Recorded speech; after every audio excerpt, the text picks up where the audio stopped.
그러므로 주께서 세상에 임하실 때 이르시되 하나님이 제사와 예물을 원하지 아니하시고 오직 나를 위하여 한 몸을 예비하셨도다. 아멘. 오늘 말씀은 4년 전인가 5년 전에 전했던 말씀입니다. 그런데 그 이후에 그때에 전했던 기억을 가지고 이 말씀 여러분 기억하시죠? 아시죠? 했을 때 저 역시도 기억이 가물가물하고 또 새로 식구된 분들이 많아가지고 한번 다시, 왜냐하면 이후에도 계속 이 말씀은 여러 하나님 말씀을 읽을 때마다 또 반복되어야 되기 때문에 상기되어야 될 말씀이기 때문에 오늘 다시 한번 성탄절을 맞이해서 전해야겠다 해서 같은 본문으로 한 번 더 설교를 합니다. 히브리서 10장에 보면 1절부터 제가 한번 읽어보겠습니다. 율법은 장차 오는 좋은 일의 그림자요 참 형상이 아니므로 해마다 늘 드리는 바 같은 제사로는 나오는 자들을 언제든지 온전케 할 수 없느니라. 그렇지 않으면 섬기는 자들이 단번에 정결케 되어 다시 죄를 깨닫는 일이 없으리니 어찌 드리는 일을 그치지 아니하였으리요. 자, 율법이 하는 일이 뭐라 했더니 참 형상의 모형이라 그랬습니다. 그런데 여러분 그거 아셔야 되는데 모형이 없었다면 참 형상이 왔을 때 그 가치를 잘 알지 못했을 겁니다. 그리고 참 형상이 필요한 모형은요, 참 형상이 필요한 죄인으로서의 우리의 비참한 실체에 대해서 알려주는 기능을 했습니다. 그러니까는 예수께서 오셔서 하는 좋은 일뿐만 아니라 그 좋은 일이 필요한 비참한 인간의 신세에 대해서 이 실체, 죄인의 실체에 대해서 율법이 가르쳐주지 않았다면, 그 모형이 가르쳐주지 않았다면 우리는 정말 하나님 앞에 더욱 오만방자했을 겁니다. 자, 그런데 이게 모형이기 때문에 한 번의 제사로 죄를 다 깨끗이 못해서 늘 반복했다 이런 말씀하고 있습니다. 그러나 이 제사들은 해마다 죄를 생각하게 하는 것이 있나니 이는 황소와 염소의 피가 능히 죄를 없이 하지 못함이라. 아멘. 죄를 생각하게 하는 것도 율법의 기능입니다. 로마서에 보면 율법으로는 죄를 깨달음이니 그랬어요. 율법의 기능이 엄청 중요한 겁니다. 죄를 깨달아야 되고요. 우리는 죄를 용서받기 전에 깨달아야 합니다. 예, 죄가 씻겨지기 전에 우리는 죄인이라는 것을 생각할 수 있어야 합니다. 이 기능이 율법에 있었습니다. 그러나 생각나고 깨닫게 하고 우리가 하나님 앞에 정죄받아 마땅하다는 스스로의 판단까지 양심에 내리게 하지만 씻는 것은 못했어요. 그러니까 율법의 완전 기능은 죄를 깨닫게 하는 겁니다. 율법의 완전 기능은 죄를 생각하게 하는 겁니다. 그런데요, 부족한 기능은 뭐냐면 씻는 것, 속죄하는 겁니다. 그것은 흉내만 낸다 그랬습니다. 그렇다면 이제는 완전 기능으로 깨달았으니까 완전 기능으로 속죄를 입어야겠죠. 그 완전한 속죄를 이룰 분이 오셔야 되는데 그분이 또한 율법이 모형으로 보여주었다 했습니다. 그분이 와서 하실 일. 자, 누굽니까? 하나님의 아들 예수시죠. 자, 그런데 우리가 이제 알 게 있어요. 모형과 실체는요, 모양이 같다 그랬어요. 쉐입, 형상이 같다 그랬어요. 우리가 햇빛 비치면 이렇게 하잖아요. 이거는 뭐 독수리 모양이라 그러죠. 그죠? 왜 이게 독수리 모양인 줄 알죠? 그림자가 비치면 그림자는 빛으로부터 직사하기 때문에 곡사가 아니라 직사하기 때문에 그대로 이 형체가 있으면은 이 뭡니까? 그 물체가 없는 데만 이렇게 빛이 나가서 까맣게 물체인 데는 그림자가 생기죠. 이런 게 모형이란 말이죠. 그래서 꼭지점과 꼭지점이 닿고 변과 변이 닿는단 말이죠. 그것처럼 구약의 율법이 모형이라는 것은 기능적으로 결과가 100% 주어지지 못했지만 결과만 다르지 형식은 같다 이 말입니다. 모양이 같다 이 말입니다. 어떤 형식이죠? 육체가 죽어야 된다는 겁니다. 육체가 죽어야 한다는 것. 그런데 왜 기능이 100% 주어지지 못했죠? 육체는 육체인데 사람의 육체가 아니었기 때문입니다. 죄 지은 당사자의 육체가 되는 것이죠. 그런데 죄는 사람이 지었는데 이 육체를 가진 죄 있는 육신이 죄를 지었는데 죄 없는 짐승의 육신이 대신 죄를 짊어지니 이게 온전히 죄갚음이 되겠습니까? 안 되죠. 그래서 육신의 피를 흘려 그 살을 찢어 죽음으로써 죄를 감다는 형식, 모양은 똑같은데 사람의 육신이 아니고 짐승의 육신이기 때문에 기능이 결여되는 겁니다. 떨어지는 겁니다. 굉장히 이해가 쉽죠. 그래서 우리 하나님이 어떻게 했어요? 친히 사람의 육신으로 오셨다는 얘기입니다. 사람이 자기 육신으로 죄를 갚아야 된다는 얘기죠. 그런데 문제는 이겁니다. 뭐 이제 다 아시는 대로 이 땅에 있는 모든 인간은 스스로 죄인이기 때문에 누군가로부터 죄 갚음을 받아야 될, 그러니까 누가 대신 죽어줘야 할 사람인 내가 나를 죽을 수는 없죠. 그래서 죄 없는 육신이, 죄 없는 짐승의 육신처럼 죄 없는 사람의 육신이 준비돼야 되는데 문제는 이 땅에 태어난 모든 인간은 아담의 씨로 나왔기 때문에 죄 없는 육신이 하나도 없다 이 말이죠. 그래서 아담의 씨가 아닌 하와는 죄인 아닌가요? 그러니까요, 인류의 시작, 머리가 누군지가 중요한 거예요. 아담의 씨가 아닌 거예요. 아담의 씨가. 아담의 씨가 아닌 자로서 죄가 없는 똑같은 육신을 가진 자, 그가 와야 됐던 거예요. 즉 죄 없는 육신, 죄 없는 사람의 육신이 필요한 거예요. 자, 그래서 하나님이 결정한 게 뭐예요? 내가 육신이 되어 가마 그랬던 거죠. 근데 이 일을 언제 결정했냐? 창세전에 결정했대요. 창세전에. 자, 보세요. 그러므로 황소와 염소의 피가 능히 죄를 없이 하지 못하고, 하나 덧붙이자면 성경 전체로 볼 때 어떤 인간도 자기 죄를 사할 수는 없으므로, 또는 누구든지 남의 죄를 되소할 만한 정결한 육신은 없으므로, 그러므로 주께서 세상에 임하셨다 합니다. 5절에 주께서 임하실 때에 이르시되 하고 이제 그 말씀을 우리에게 가르치지만은 먼저 전제된 사실은요, 주께서 하나님이 세상에 임하셨다. 소돔과 고모라 보러 임하신 것도 아니고 바벨탑 보러 임하신 것이 아니라 이 땅에 이 모형이 하지 못한 그 일을 하시려고 임하셨다는 얘기입니다. 죄인으로 가득 차 있는 이 땅에 하나님이 무슨 영광을 얻으실 수 있어서 오셨겠습니까? 정말 예수님이 이 땅에 오셨을 때 보세요. 예수님께 영광 돌린 자는 몇 사람 안 되고요. 다 예수님을 미워하고 죽이기까지 했어요. 많은 말을 해서 뭐하리요. 참, 그런데 하나님께서, 그래서 빌립보서에 뭐라 그래요? 보좌를 버리고 천한 몸을 입고 하나님의 영광을 버리고 육신의 모양을, 종의 형체를 가져, 이게 바로 하나님의 아들이 이 땅에 오실 때 그걸 비하라 그래요. 비하. 우리가 승비, 비하란 표현을 쓰는데 자기 비하란 말 하죠. 예, 그 말이에요. 하나님께서 자기를 스스로 낮췄다는 얘기예요. 낮췄다. 자, 이르시되 하나님이 제사와 예물을 원하지 아니하시고, 이 땅에 임하실 때 어떻게 임하시냐면 육신을 입어 임하셨는데, 왜 하나님이 육신을 입고 임하셨냐 했더니 그 이유가 앞에 나와 있어요. 하나님이 제사와 예물을 원하지 아니하시고, 이 땅에서 인간이 드리는 제사와 예물은 하나님이 본래부터 본질적으로 기뻐하시는, 받고 싶은 게 아니라는 얘기죠. 근데 이 말씀 어디 있습니까? 여러분, 미가에 보면 6장 6절 7절에 내가 무엇을 가지고 여호와 앞에 나가며 높으신 하나님께 경배할까? 내가 번제물로 1년 된 송아지를 가지고 그 앞에 나갈까? 1년 된 송아지는 최상급의 번제물이죠. 여호와께서 천천의 순양이나 만만의 강물 같은 이 최상급의 번제물을 양을 무수히 많이 한다 한들 기뻐하실까? 안 기뻐하신다는 거죠. 왜? 내 허물을 위하여 내 맏아들을 내 영혼의 죄로 말미암아 내 몸에 열매를 드릴까? 문제는 내 허물, 내 죄 때문이라는 거예요.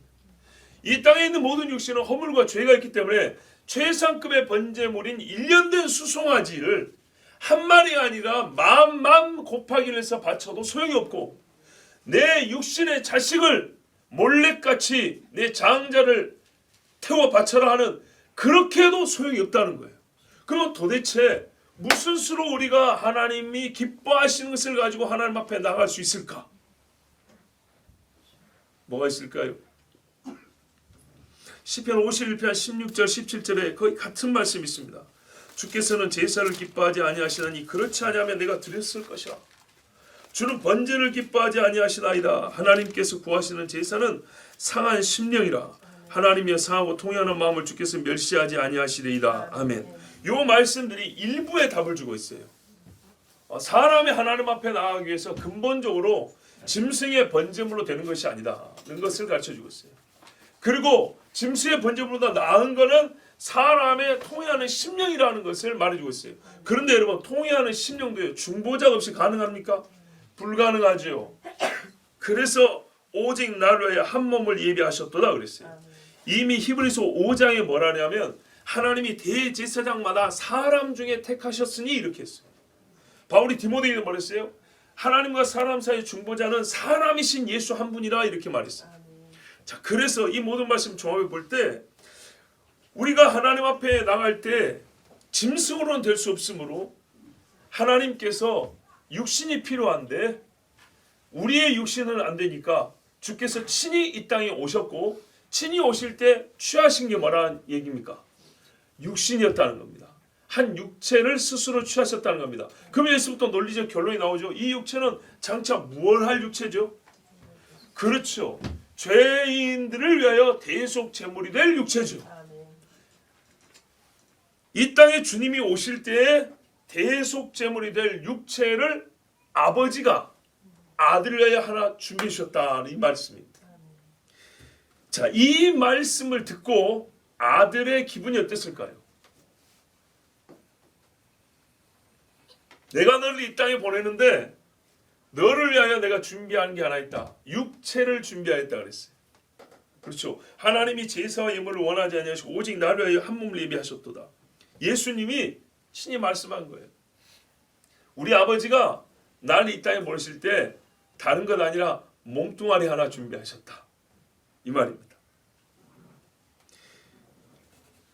여러분, 예수님의 이때의 마음이 어떠셨을까? 나를 위하여 예비하셨도다. 여러분, 이 말이 기분 나쁜 표현으로 들리세요? 아니죠. 절대 기분 나쁜 표현이 아닙니다.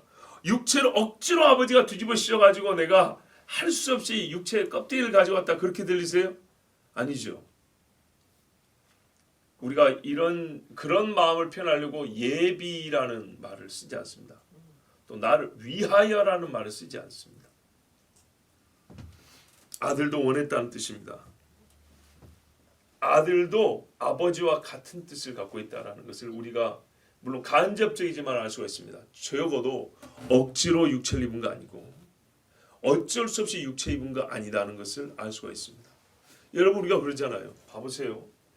내가 선교를 하는데 하나님께서 나를 위하여 이것도 예비해 주셨어. 그렇죠. 우리가 여러분 기분 나쁜 일이나 억지로 일을 할 때 나를 위하여 누군가 예비하셨다는 말을 씁니까? 아니죠. 나 가둬놓으려고 이것까지 챙겨놓은 거 봐. 이런 표현을 쓰지 예비하셨다는 말 쓰지 않습니다. 사람의 범죄를 속죄하게 하여 짐승의 피가 전혀 효력이 없으므로 인간의 죄를 안타까워하고 슬퍼하는 분은 성부뿐만 아니라 성자도 그렇게 하십니다.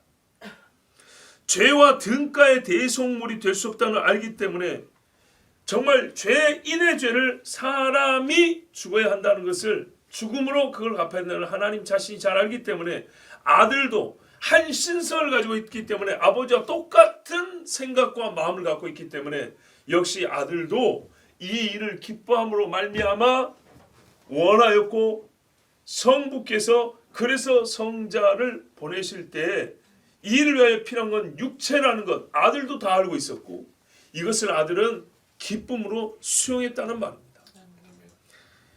이 말씀은요 시편 40편 6절에서 8절 말씀의 인용인데 이 여기서 더 확실해집니다. 오늘 두 번째 본문이죠. 한번 읽겠습니다. 시편 40편 6절에서 8절입니다.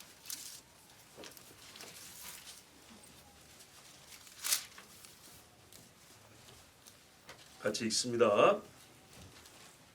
시편 40편 6절에서 8절 시작. 주께서 내 귀를 통하여 내게 들려주시기를 제사와 예물을 기뻐하지 아니하시며 번제와 속죄제를 요구하지 아니하신다 하신지라. 그때 내가 말하기를 내가 왔나이다. 나를 가리켜 기록한 것이 두루마리 책에 있나이다. 나의 하나님이여 내가 주의 뜻 행하기를 즐기오니 주의 법이 나의 심중에 있나이다 하였나이다. 아멘. 다윗의 시입니다. 그러나 여러분 성경을 읽다 보면 특별히 구약 성경에서 이게 선지자가 하는 말인지 하나님이 하는 말인지 알쏭달쏭할 때가 있습니다. 즉 하나님께서 선지자 입을 통하여 본인의 말씀하시는 경우죠. 그래서 양자의 말이 되는 겁니다. 하나님께서 하나님의 사자를 보냅니다. 분명히 여호와의 사자라고 하는데 여호와의 사자가 스스로 하는 말이 내가 너를 이러면서 하나님처럼 말을 합니다. 자, 거기에 대해서 예전에 말씀드렸습니다. 오늘 다윗도 마찬가지입니다.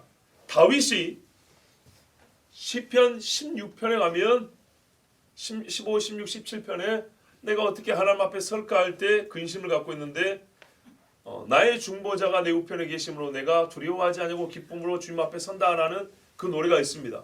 거기에 하나님께서 자기의 기뻐하는 자를 썩음에 두지 아니하신다는 말씀이 있습니다. 그것은 곧 그리스도에 대한 이야기면서 자기 몸이 부활할 것에 대한 노래였기도 합니다. 즉 다윗의 말로서 다윗 자신에 대한 이야기면서 그리스도에 대한 이야기다 이런 말입니다. 마찬가지로 시편 40편도 여기서 나라는 말이 다윗 자신을 가리키면서 중의적으로 또한 그리스도가 고백하는 말이 됩니다. 그리스도의 고백이 오래전에 다윗의 입을 통하여 먼저 말해졌다. 이렇게 이해하시면 됩니다. 보십시오.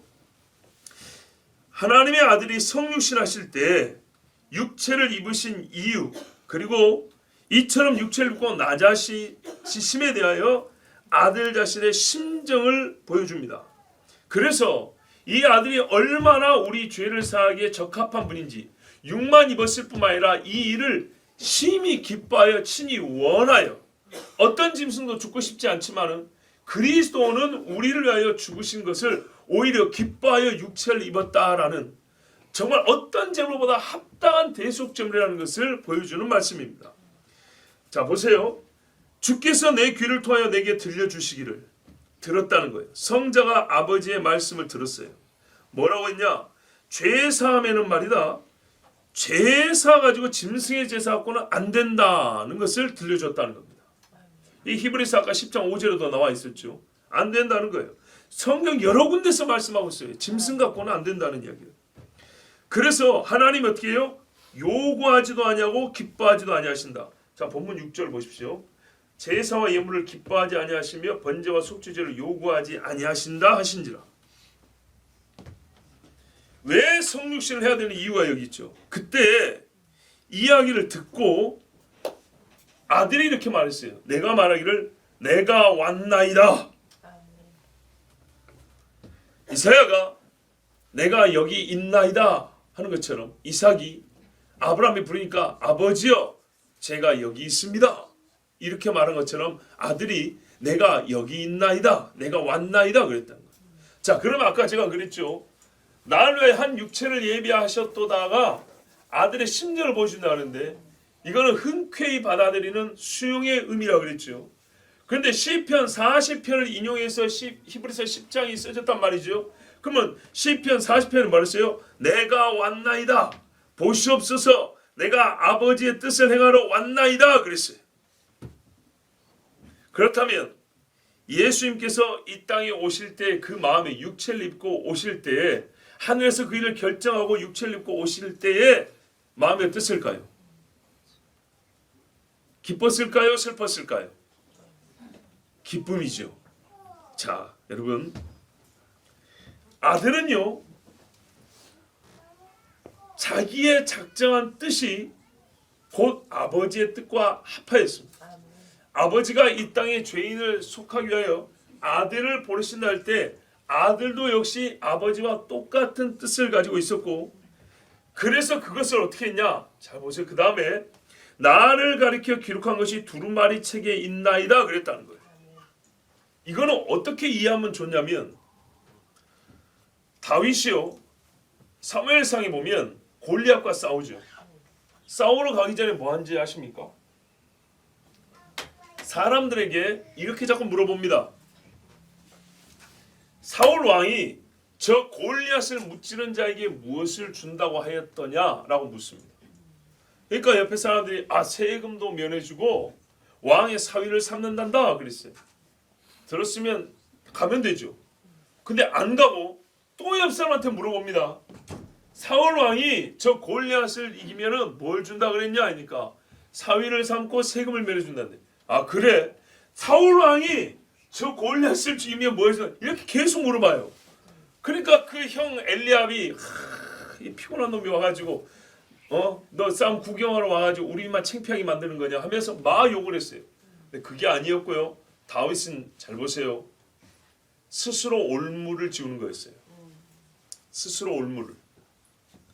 자기 입으로 계속 물어봤어요. 우리도 그렇죠. 같은 말을 여러 번 반복하면 안 할 수가 없는 경우가 있어요. 제가 제 나름대로 성탄절하고 12월 31일 날은 산에 올라가서 개인적으로 기도하고 찬송하고 하는 제 나름대로 그런 하나님과의 약속이 있습니다. 그런데 올해 12월 25일 오늘은요 하필 주일이래요. 평일이면 좋아요. 왜냐? 날 예배 맞춰 점심 먹고 가면 되잖아요. 그러면 좋은데 오늘 하필 주일이 가지고 참 어렵습니다. 그래서 이걸 가야 되나 말아야 되나, 그래도 약속 있게 가야 되는데 가긴 갈 거지만 제 스스로 피해가지 못하게 하기 위해서 어젯밤에 그래서 몇 사람한테 일부러 말을 했어요. 나 내일 새벽에 산에 가서 예배할 거다. 나 내일 새벽에 산에 가서 찬송할 거다. 일부러. 사람들 자랑인 줄 알죠. 남 다 잘 때 지 혼자 한다. 그 말이 아니고요. 행여 몸이 피곤하면 갈까 말까. 하나님 오늘 주일인데 오늘 성지순례 준비까지 하루 종일 꽉 찼습니다. 어젯밤까지. 그러면 어떻게 해요? 합리적 이유가 생기잖아요. 그래도 가야 한다고 해서 스스로 올가매기 위해서 나 내일 새벽에 간다라고 말해준 거예요. 나 내일 새벽에 간다 이렇게 말한 거예요. 옛날 청년부 사역할 때 자매들과 1대1 만날 때가 있어요. 그러면 어떻게 하냐? 누가 안 물어봐요. 근데 옆에 교육자들한테 꼭 말합니다. 나 오늘 누구 자매랑 몇 시에 어디서 만납니다. 사무관사한테 오늘 누구랑 몇 시에 누구 만납니다. 한 3명 4명한테 말을 합니다. 왜 그럴까요? 스스로 조심하고 하나님 앞에 약속한 일을 지키려고 스스로 족쇄를 채우는 겁니다. 족쇄라는 어감이 별로 좋지는 않지만 마음의 뜻은 자물쇠를 딱 채우는 거예요. 다른 데로 못 가게. 다윗이 말이죠. 골리앗과 싸울 마음이 확실해요. 그래서 다른 데로 안 가고 그걸 하기 위해서 계속 말로 자기 주변에 울타리를 만든 겁니다. 다른 거 못해요. 이제 그렇게 말해놓고.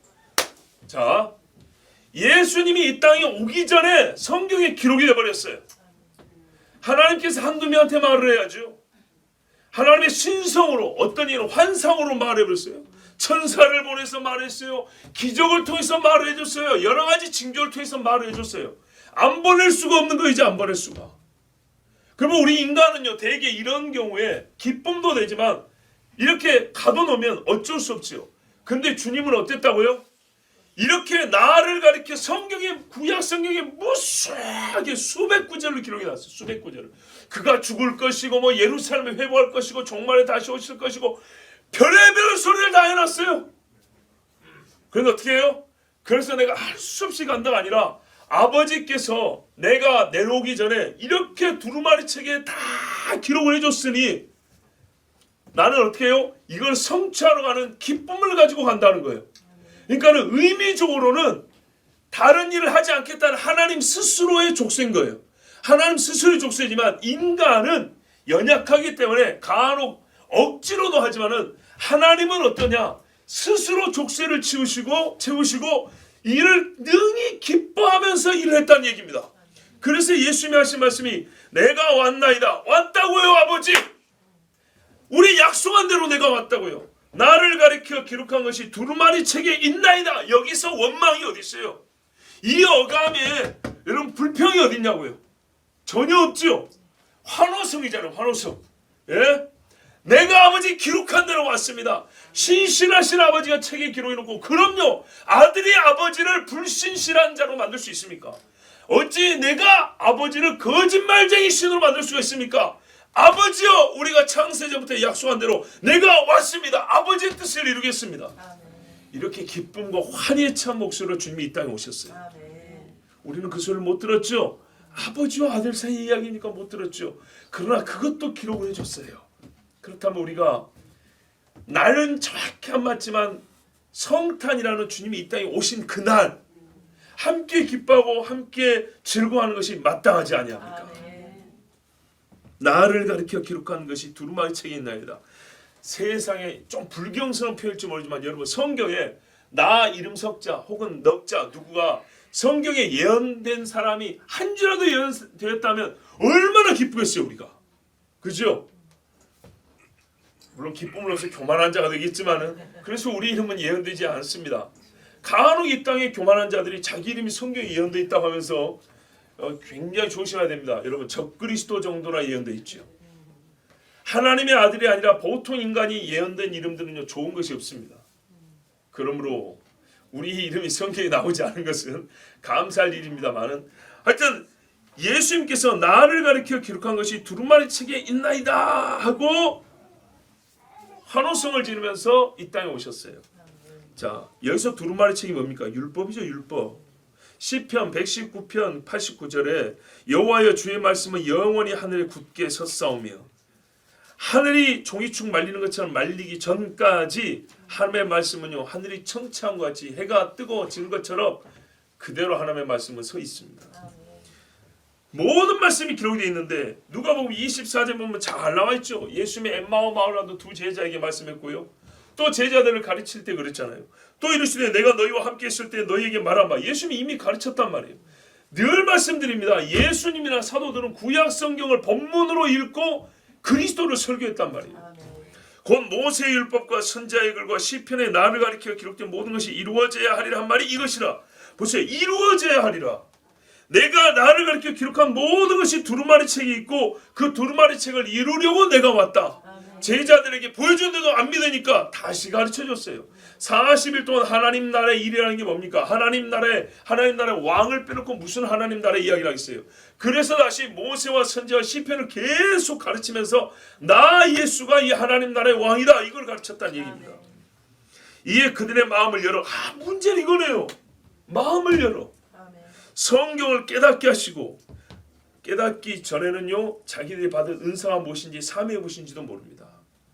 이같이 그리스도가 고난을 받고 제3일에 죽은 자 가운데서 살아날 것과 또 그의 이름으로 죄의 사함을 받게 하는 회개가 예루살렘 시사하여 모든 족속이 전파될 것이 기록되었으니, 여러분 이것이 바로 신앙 고백이에요. 아멘. 요 신앙 고백이 있을 때 아멘 될 때 세례가 주어지는 거예요. 아멘.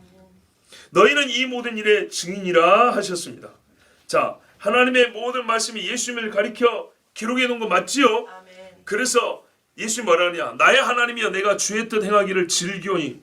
보세요. 이 중에 거짓말한 게 아니잖아요. 아버지 말씀이 다 기록되어 있어요. 이게 내가 이 땅에서 해야 될 일이에요? 이렇게 할 일이 많아요? 이게 아니었어요. 주의 뜻 행하기를 즐기오니. 그런데요, 육신으로 오셨죠? 육신으로 오셨기 때문에 예수님도요 모든 육신이 하나님의 뜻을 즐거워하는 것과 같은 뭐랄까요? 준비 작업이 필요해요. 그러니까 전제 작업이 필요하다고요. 그게 뭐냐? 신명기에 보면 우리에게 주신 율법이 어렵다고 하는데, 이 말씀이 너희 입술에 있으며 마음에 있은즉 심히 쉬우리라 그랬어요. 쉽다고요. 그리고 그 말씀 지키는 게 즐겁죠. 쉬우니까. 예수님도 육신으로 왔기 때문에 예수님은 그냥 말씀이 배우지 않아도 탑재되고 그냥 자동적으로 막 그냥 행해주고 그러잖아요. 예수님 말씀요. 우리 누가복음 보고 있지만 키가 지혜가 자랐다 했어요. 선생들과 토론했다 그랬어요. 부모에게 배웠다 그랬어요. 자, 말씀 그대로예요. 내가 주의 뜻 행하기를 즐기오니, 보세요. 주의 법이 나의 심중에 있나이다. 아멘. 예수님도 영으로 하나님의 영이기 때문에 하나님의 법이 당연히 있다고 할 수 있지만, 여러분 100% 하나님이지만 100% 사람이라도 알아야 됩니다. 그래서 예수님은 어린 시절에 하나님의 말씀을 그 어머니 마리아처럼 부지런히 배우고 하나님의 말씀을 심중에 담는 훈련을 하셨습니다.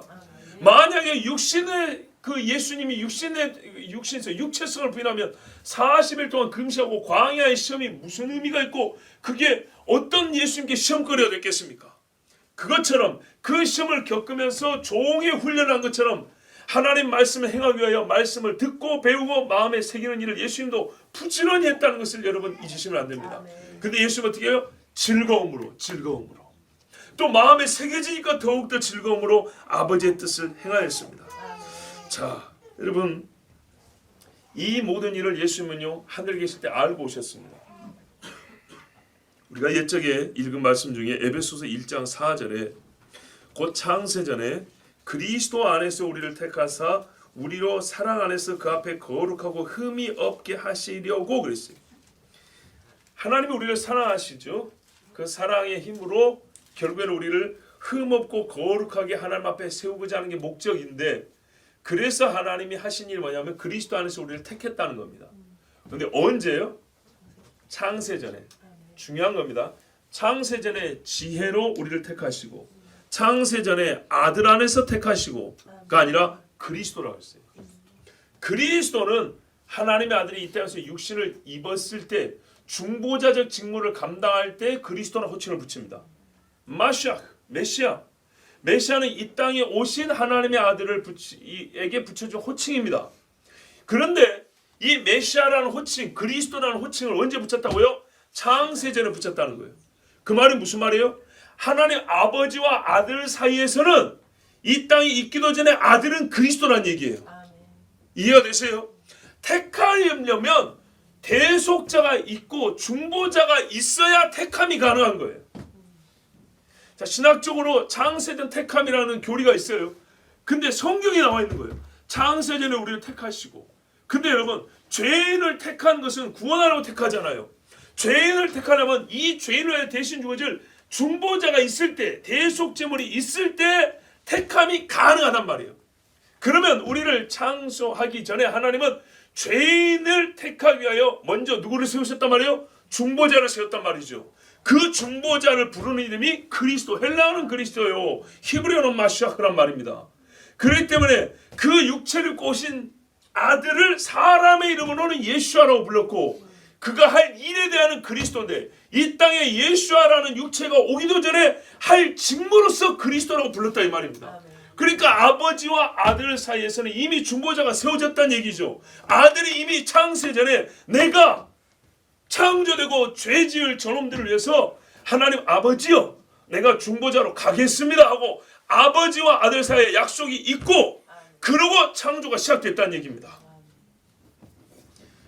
이거는 저의 말이 아니고 하나님 말씀입니다. 나의 하나님이여. 우리 본문에 나의 하나님이여. 8절이죠. 시편 2편에 또 110편에 보면 예수님이 신성을 가지고 있지만은 중보자로서 이 땅에 오실 때는 뭐라 했어요? 종이라고 그랬어요. 종. 하나님도 나의 기뻐하는 종 그랬죠. 그래서 예수님이 이 땅에서 부를 때 종으로 왔을 때 자기의 직무를 행할 때는 아버지여 라고만 부른 것이 아니고 하나님이여 이렇게 불렀던 겁니다. 디모데전서 2장 5절에 하나님은 한 분이시오 또 하나님과 사람 사이의 중보자도 한 분이시니 곧 사람이신 그리스도라. 사람으로 중보자의 직무를 감당할 때는 뭐라고 불러요? 하나님이여, 나의 하나님, 나의 하나님. 그래서 엘리 엘리 불렀습니다. 내가 주의 뜻 행하기를 즐기오니, 주의 뜻이 뭡니까? 디모데전서 2장 4절을 보면 하나님은 모든 사람이 구원을 받으며 진리를 아는 데 이르기를 원하시느니라. 죄인이 죄 용서를 받고 의롭게 되는 걸 원하시죠. 그래서 아들을 보내셨고요. 이 뜻을 아들도 원한다 했어요. 그래서 아버지와 아들이 같은 뜻을 가지고 왔고 그 수단으로서 육체를 입었으니 또한 이 일을 행하시려고 하나님 스스로 자기를 자기 약속에 얽매여 두루마리책에 기록을 다 했고 이제 일이 역사 중에 실행이 되었으니 아들이 어땠어요? 심히 기쁩니다. 이렇게 말씀을 한 겁니다. 주의 법이 나의 심중에 있나이다. 주의 법은요, 여기서 중요한 겁니다. 주의 법은 말 그대로 율법입니다. 자, 예수님께서 이 땅에 오셔서 자기가 죽어야 됩니다. 그런데 여러분, 우리가요 세상에서도 벌금을 낼 때가 있고 과태료를 물 때가 있고 또는 사면을 받을 때가 있습니다. 근데 그런 일들이 있기 위해서 필요한 건 뭐냐면 법입니다. 법. 그렇죠? 이 법에 의해서 당신은 사형입니다. 이 법에 의해서 징역입니다. 금고, 구류, 벌금. 이 법에 의해서 당신은 무죄입니다. 이 법에 의해서 당신은 어떻게 해요? 사면입니다. 복권되었습니다. 그런 것이죠. 그래요. 예수님은 자기가 하는 일이 하나님의 법밖에 있지 아니하다는 걸 아셔야 됐어요. 알고 있지만 육체로 오셨기 때문에 아셔야 했어요. 그래서 하나님의 말씀을 배웁니다. 그 예수님이 하신 모든 일은 하나님의 법 밖에 있지 않냐고 법을 그대로 이룬 겁니다. 그래서 예수님이 하신 모든 말씀은 하나님의 법을 이룸인데 이룸이기 때문에 대속자를 받지 아니하는 자에게는 정죄의 말씀으로 하나님의 법을 이루었고 주님 앞에 나온 자들에게는 용서의 법으로 하나님의 법을 이룬 겁니다. 예수님은 이 땅에 오셔서 주의 법대로 다 행하셨습니다. 하나도 주의 법을 어긴 것이 없습니다. 두루마리 책에 기록되었다는 것은요 최종성입니다. 바꾸지 못한다는 얘기입니다. 그 누구도 바꾸지 못한 확정된 하나님의 법을 예수님도 확정되이 가지고 절대로 스스로 법을 새로 수정하거나 변경하거나 추가 삭제한 적이 없습니다. 그러므로 우리가 산상수훈을 읽을 때도 구약에는 이렇게 가르쳤는데 예수님은 다르게 가르쳤다고 말하는 것이 아닙니다. 아시겠죠? 주의 법이 심중에 있습니다. 그 법이 예수님의 법이라 이 말입니다. 그 법이 달랐으면 그 법대로 하니까 십자가에 죽은 것이지 만약에 다른 법이었으면 십자가에 안 죽었을 겁니다. 그 법대로 주의 법대로 하니까 대속제물이 죽었어야 되는 것이에요. 육체가. 그러므로 예수님이 십자가에 죽기까지 죄를 위해 죽기까지 했는데 공생의 3년 동안은 다른 법으로 살고 다른 법을 가르쳤다는 얘기입니까? 아닙니다. 그래서 그러잖아요. 하나님께서 사람을 본래 지으실 때라고 말하잖아요. 그런데 너희 인간들이 죄를 지음으로 말미암아 더 추가하여 또 어떤 것은 어쩔 수 없이 어리니까 허용해 준 것도 있지만은 하나님의 본뜻은 이것이다 하고 예수님이 가르쳐 주셨습니다. 그게 주의 법입니다. 법을 제정한 자가 해석을 해준 것입니다. 사람들이 삐딱하게 해석하고 자기 마음대로 적용을 하니까 그게 틀렸다고 원 제정자가 해석을 해준 것입니다. 요한복음 14장 31절에 예수님이 이렇게 말합니다. 오직 내가 아버지를 사랑하는 것과 아버지의 명하신 대로 행하는 것을 세상으로 알게 하려 함이로다. 그러므로 우리가 예수님을 보고 뭘 배워야 되냐면 하나님의 법은 이렇게 지키는 거구나. 하나님의 법은 이렇게 무시하는 것이 아니고요. 하나님의 법은 이렇게 지키는 거나 배워야 돼요. 여러분 예수님 어디까지요? 십자가 지기까지 지켰어요. 이 쓴 잔을 마시기까지 지켰어요. 어디까지 지키겠습니까? 떡을 먹고 배부른 데까지는 다 따라갑니다. 하나님의 나라에서 만나가 내려왔다. 또 생명의 떡이 내려왔다. 여기서 80% 떨어져 나갑니다. 골고다 갈 때 제자들 다 떨어져 나갔습니다. 여러분 어디까지 복음으로 받아들입니까 우리가? 대부분요 병 고쳐줄 때까지 복음으로 다 받아들이더라고요. 자기 병 고쳐주는데 삿대질 사람 한 명도 못 봤어요. 병 고칠 때는 할렐루야 할렐루야 하면서 막 교회다 헌금도 이따만씩 하더라고요. 그런데 3년 지나고 나니까 없어진 사람들이 무지하게 많아요. 예. 교리를 깨닫고 나서 10년 가는 사람들도 있어요. 그런데요 좀 손해보고 고난이 오면 떨어지는 사람이 이제 막 대풍에 설리건 과실 떨어지는 것처럼 우르르 떨어져 나가버리죠. 보세요. 예수님이 십자가 지날 때 제자들 한 사람도 못 따라왔습니다. 한 사람도. 그런데 우리 좋으신 하나님이 기회를 한 번 더 주셨어요. 부활하신 주님이 한 번 더 찾아오셨죠. 실제로 우리 신앙생활도 보면 거의 이 패턴입니다. 내가 주님을 잘 믿는 척 하다가 완전 박살이 날 때 있어요. 그래서 깨닫습니다. 내 믿음은 아무것도 아니었구나. 그러면 주님은 어떡하죠? 할 때 정말 주님이 복음성과 가사처럼 손 내밀고 오실 때가 있어요. 그때 딱 붙잡은 게 사실 우리 신앙이지. 우리가 처음부터 잡아가지고 주님 보셨죠? 제가 지금 얼마나 오랫동안 붙잡고 이런 인간 사실 없어요. 얼마나 보잘것없는 일인지 대개 한 번씩 떨어집니다. 감사하게도 부활하신 주님이 에이레네 하고 찾아오신 것처럼 예, 문 꼭 닫고 있는 우리 속에 찾아오신 그래서 우리가 지금도 하나님 앞에 예배드리죠. 자, 두루마리 책에 가리키는 나는 하나님의 뜻을 행하는 나로서 예수 그리스도입니다. 여기서 한 가지 중요한 마지막 하나님의 말씀을 전합니다. 두루마리 책에 나를 가리켜 기록했다 그랬잖아요. 이 두루마리 책 이해하기 전혀 어렵지 않습니다. 근데 헬라어로 보면 조금 더 깊은 뜻이 있습니다. 책이란 거는 이제 한자로는 권이라고 그러잖아요. 헬라어로는요 케파리스라고 돼 있어요. 케파리스 무슨 말이었더니 머리라는 얘기. 머리. 이게 무슨 말이가 있다니 책 머리에 책 시작에 나를 기록해 놓았습니다 이런 말이에요. 그러니까 예수님이 보세요.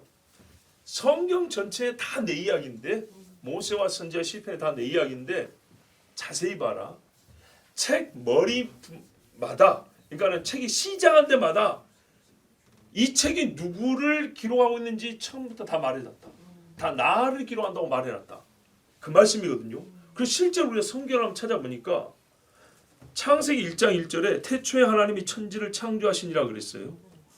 그런데 잠언 8장 보면 천지 창조하신 이는 지혜요. 네.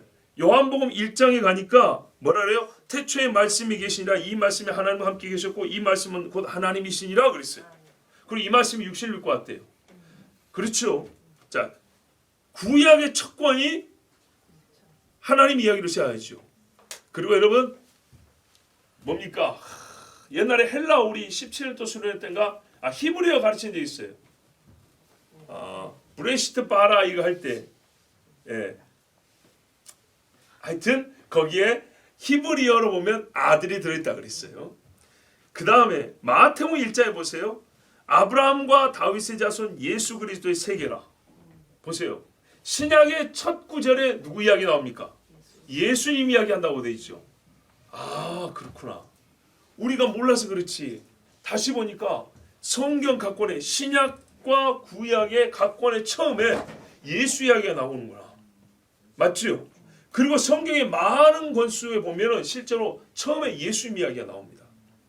자, 여러분 성경은요 하나님의 뜻이 하나님 자신이요 아들이신 그리스도를 통하여 행하여졌음을 증거합니다.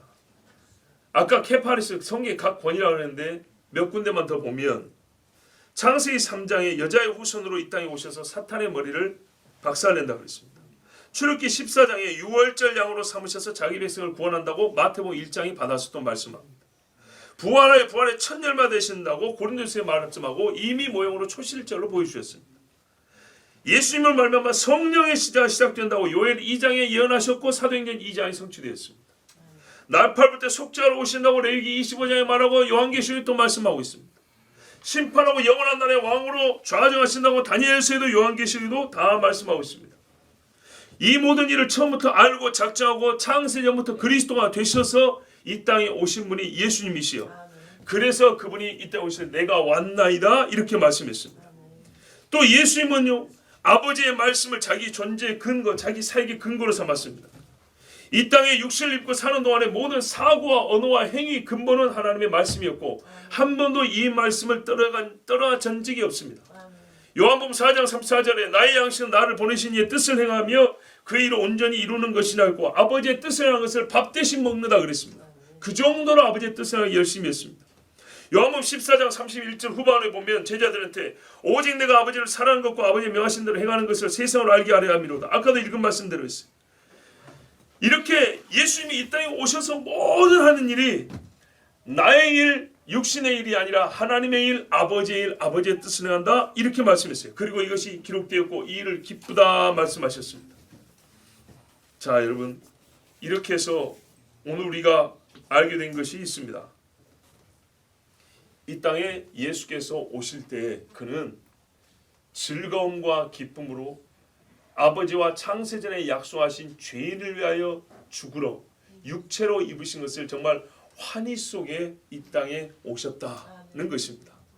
자, 그런 예수님을 우리가 이제 믿고 그 예수님의 덕택으로 정말 하나님 앞에 의롭다함을 받고 양자됨을 얻었습니다.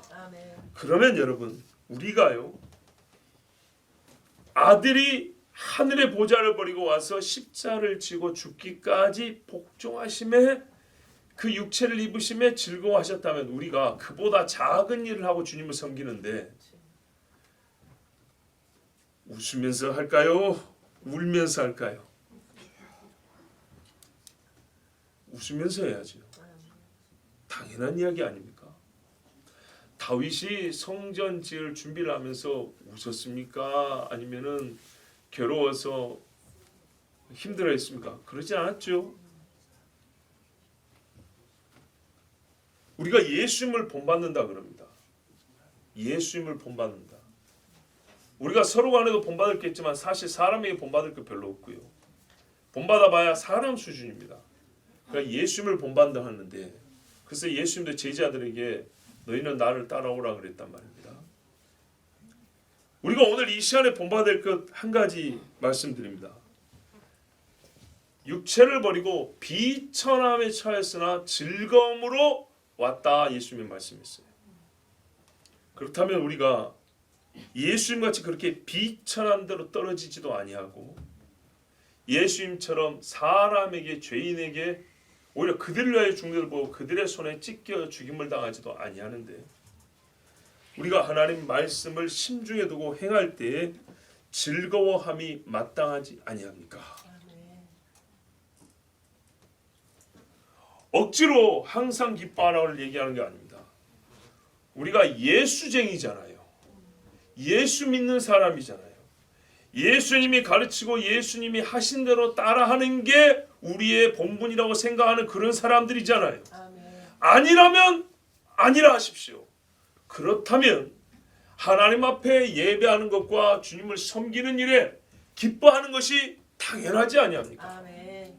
저 절간에 여러분 오늘 제가 올라간 그 산 옆에 유명한 절이 하나 있어요. 새벽에 절에 가가지고 벌써 제가 가는 시간에 내려온 사람이 얼마나 많은지 아십니까? 한참 코로나 때 정말 예배드리기 힘들 때 그 답답하고 슬픈 마음을 가지고 산에 가서 기도할 때가 들어있었는데 새벽 6시에 벌써 내려온 사람들이 있어요. 어떤 사람들이냐? 가다 보면 돌 쌓아놓고 불 쌓아놓고 촛불 켜놓은 데 있거든요. 거기에 벌써 정성스레 아줌마들이 이래가지고 올라가가지고요. 새벽 4시 5시 가서 영하 10도 안 되면 그렇게 내려와요. 세상에. 지금도 어떤지 아세요? 저만 본 게 아니라 다른 친구들도 봤어요. 절에 가면은 의리의리한 그들의 법당 있잖아요. 돈도 엄청나게 많아요. 그런데도요. 보세요. 부처 앞에 공을 쌓는다고 밖에서 시멘 바닥에서 무릎 꿇고 이 빌고 있어요. 몇 시간째 연불 외우면서. 맨바닥에서요. 산의 맨바닥에서. 제가 그래서 같이 가는 우리 청년들 그랬어요. 저거 봐라 그랬어요. 우리 아버지가 10살 때 나한테 가르쳐줬는데 구원도 못 주는 불상 앞에서 저 불쌍한 인간들이 정성을 다하고 있다. 너희 초등학생들 우리 주일학교 때 예배 시간에 앞에서 선생님들이 가르치고 설교할 때 듣자고 딴짓하는데 얼마나 야단쳤는지 몰라요. 그런데 제가 40이 넘어서 봤는데 세상에 어릴 때 본 건 비교가 안 돼요. 한겨울인데 시멘바닥에서 말이죠. 아줌마들이 거기에 앉아가지고 나란히 앉아가지고 또는 서가지고 그 추위에 이러고 있어요. 이야, 얼마나 즐겁게 그 사람들은요. 재밌게. 평일에도 절에 오가는 사람들이 얼마나 많은지 아십니까? 오히려 여러분 교회가 한산해요. 교회가 적막해요. 교회는 사람 끌어모으기 힘들어요. 그런데 저 돌덩이들은요. 진짜 돌에다가 금 칠해놓은 거 아닙니까? 무슨 힘이 있는지 엄청나게 많은 사람들이 떼돈을 들고 다닙니다. 이야, 성령이 악령보다 약합니까? 우리 스스로 성령이 악령보다 약하다는 것을 증명해야겠습니까? 아니죠. 하나님 앞에 예배하고 주의 뜻을 행하는 데에 육체의 힘이 듭니다. 그러나 육체의 힘이 들지만 힘들더라도 즐거운 거 있죠. 우리 아이 키우는 엄마들인데 힘들어서 안 즐겁습니까? 아빠들 힘들어서 막 괴롭습니까? 아니죠. 어린아이 키우면요 온 집이 즐겁습니다. 힘들지만 즐겁습니다. 옛날에 어떤 목사님이 그랬어요. 사랑이 뭐냐 했더니 기쁨으로 손해보는 거라고 그랬어요. 계산기가 안 되는데 안 돼. 근데 기쁘대요. 그런 감정은 사랑이라고 그랬어요. 맞지요? 맞는 말이에요. 우리가 하나님을 사랑하고 하나님 앞에 그리스도 예수를 통하여 하나님의 사랑을 받았다 그래요. 솔직히 말해서 하나님 때문에 우리가 손해보는 것도 없어요. 그렇다면 손해보라도 기쁨 것이 사랑인데 하나님 앞에 손해보는 것도 없는데 얻는 것이 얼마나 많습니까? 그런데도 우리가 주의 뜻을 담고 주의 뜻 행하기를 즐거워하지 않는다면 과연 성탄에 우리를 위하여 주의 뜻 행하기를 즐거워하며 오신 예수를 믿고 예수의 오심을 기리며 기념하며 감사하며 찬양한다는 우리의 말과 우리의 속과 행실이 맞아 떨어진다고 볼 수 있습니까? 셋 중에 뭔가 하나는 틀린 것이지요. 자, 우리가요 예수님이 이렇게 즐거움으로 아버지의 뜻을 행하기로 오셨기 때문에 우리가 이제 예수 믿는 사람으로서 해야 할 일의 첫 번째는 뭐냐면 항상 기뻐하라 그랬습니다. 이 기뻐함이 여러 가지 종류가 있겠지만 첫째가 뭐냐면 하나님을 기뻐하는 겁니다. 너희는 여호와를 기뻐하라 그러지 않습니까? 무화과나무 잎이 말라도 그거 밥 먹을 때는 육체는 괴롭습니다. 다른 이유는 고통이 됩니다. 그러나 하나님을 생각할 때는 기쁨이 되는 것. 이것이 바로 그리스도인의 신앙입니다. 하나님을 기뻐함. 그러니까 다른 슬퍼한 이유가 있어도 하나님 때문이 아니라요. 그 이전에 하나님만은 내가 무조건 기뻐하는 거예요. 하나님은 기쁨의 대상이지 절대로 미움의 대상이 아닌 거예요. 어떤 일이 있어도 그 일에 상관된 것들이 많잖아요. 상관된 것들이 많아서 다른 상관 요소들은 내가 미워할 수 있어요. 싫어할 수도 있어요. 그러나 하나님만은 항상 그분 자체가 그냥 나에게는 존재적으로 기쁨인 거예요. 여호와를 기뻐함. 예수님께서 하나님의 말씀 그 자체적으로 존재적으로 하나님의 말씀을 기뻐한 것처럼 우리는 모든 아버지의 말씀을 기뻐하고 예수를 기뻐하고 주님을 즐거워하는 것이 마땅합니다. 기도하겠습니다. 하나님 아버지 감사합니다. 오늘 이 성탄 주일에 주 예수를 기뻐함. 예수께서 이 땅에 육신으로 와서 우리를 위하여 죽으심에도 불구하고 그는 아버지의 뜻 행하기를 즐거워했다 하였습니다. 아버지의 뜻이니까 즐거워한 것이고 아버지와의 약속이니까 즐거워한 것입니다. 아버지의 속성이니까 즐거워한 것입니다. 그러므로 주 아버지여 우리도 예수를 믿기 때문에 예수를 즐거워하고 하나님을 믿기 때문에 하나님의 말씀을 즐거워하고 우리 하나님의 사랑을 받았기 때문에 우리가 주님을 사랑하기 때문에 주의 뜻 행하기를 즐거워하는 백성들이 되게 하여 주시옵소서. 어떤 일이 있어도 다른 것들은 내가 혹 미워하는 수가 있어도 하나님만큼은 하나님의 말씀만큼은 사모하여 내 속에 있는 성령이 시기할 정도로 주여 사모하는 하나님의 백성이 되게 하여 주시옵소서. 우리 주 예수 그리스도의 이름으로 기도하옵나이다. 아멘.